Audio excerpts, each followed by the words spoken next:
Hell is a house of bondage, a house built on purpose for sinners to lie in. There is such a house of bondage where the damned lie.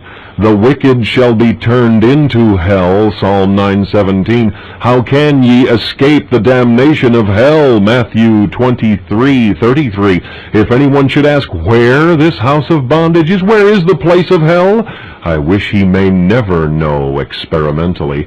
Let us not so much, says Chrysostom, labor to know where hell is, as how to escape it. Yet to satisfy curiosity it may be observed in Scripture that hell is some place beneath.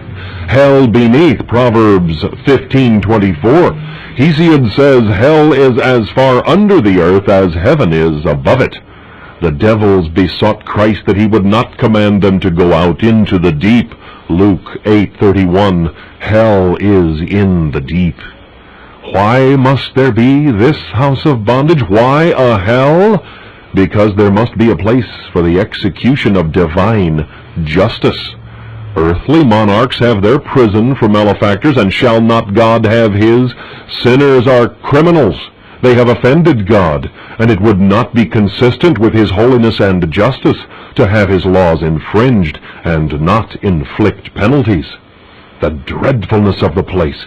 Could you but hear the groans and shrieks of the damned for 1 hour, it would confirm you in this truth, that hell is a house of bondage. Hell is the emphasis of misery. Besides the punishment of loss, which is the exclusion of the soul from the glorified sight of God, which divines think the worst part of hell, there will be the punishment of sense. If, when God's wrath is kindled but a little, and a spark of it flies into a man's conscience in this life, it is so terrible, what will hell itself be? In hell there will be a plurality of torments, bonds and chains, 2 Peter 2:4. There will be the worm, Mark 9:48. This is the worm of conscience. There will be the lake of fire, Revelation 20:15. Other fire is but fake fire to this. The house of hell is haunted with devils, Matthew 25:41.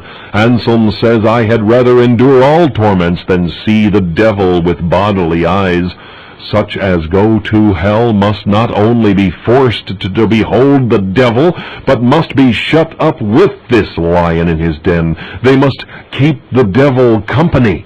He is full of spite against mankind, a red dragon that will spit fire in men's faces.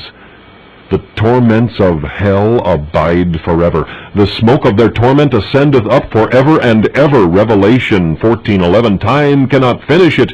Tears cannot quench it. Mark 9:44. The wicked are salamanders who live always in the fire of hell and are not consumed. After they have lain millions of years in hell, their punishment is as far from ending as it was at the beginning.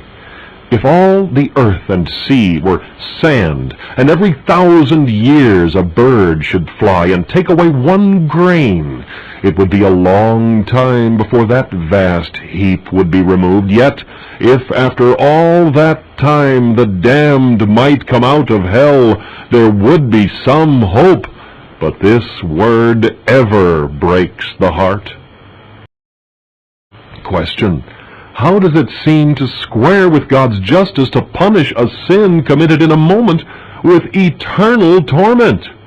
Because there is an eternity of sin in man's nature, because sin is committed against an infinite majesty, and therefore the sin itself is infinite, and proportionally the punishment must be infinite. Because a finite creature cannot bear infinite wrath, he must be eternally satisfying what he can never satisfy. If hell be such a house of bondage, what infinite cause have they to bless God who are delivered from it?